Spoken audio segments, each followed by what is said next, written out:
పాడి కౌశిక్ రెడ్డి వివాదాలకు care of address. ఇప్పుడు పాడి కౌశిక్ రెడ్డి తీరుతో ఆ పార్టీకి కొత్తగా తలనొప్పులు వస్తున్నాయంటే అవునని చెప్పుకోవచ్చు. ఇక తాజాగా మనం చూసాము, ఎవరైతే హుజురాబాద్ ఎమ్మెల్యే పాడి కౌశిక్ రెడ్డి కరీంనగర్ కలెక్టరేట్లో జరిగినటువంటి ఓ సమావేశంలో జగిత్యాల ఎమ్మెల్యే సంజయ్ కుమార్ పైన దురుసుగా ప్రవర్తించడం మరోసారి హాట్ టాపిక్గా మారింది. మరోసారి ఆయన యొక్క దుందుడుకు స్వభావాన్ని బయటపెట్టిందని చెప్పుకోవచ్చు. సో మొత్తానికి ఆయన సంజయ్ మాట్లాడుతున్నటువంటి క్రమంలో వెంటనే మైక్ను లాక్కునేటటువంటి ప్రయత్నం చేశారు పాడి కౌశిక్ రెడ్డి.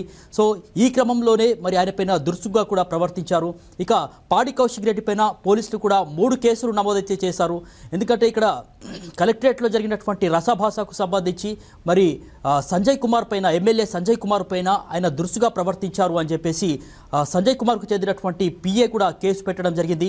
మరోవైపు ఎవరైతే గ్రంథాలయ సంస్థ చైర్మన్ ఉంటారో కరీంనగర్కు సంబంధించి మరి ఇక్కడ కలెక్టరేట్లో దానికి సంబంధించినటువంటి ఆ కార్యక్రమాన్ని పక్కదారి పట్టించారని చెప్పేసి ఆయన కూడా మరి కేసు పెట్టడం జరిగింది.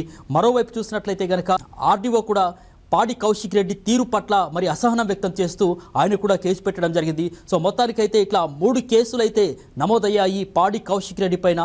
సో మొత్తానికి ఇంతకు ముందు కూడా మనం చూసాము, అనేక సార్లు ఆయన వివాదాస్పదంగా మారినటువంటి పరిస్థితి కనిపించింది.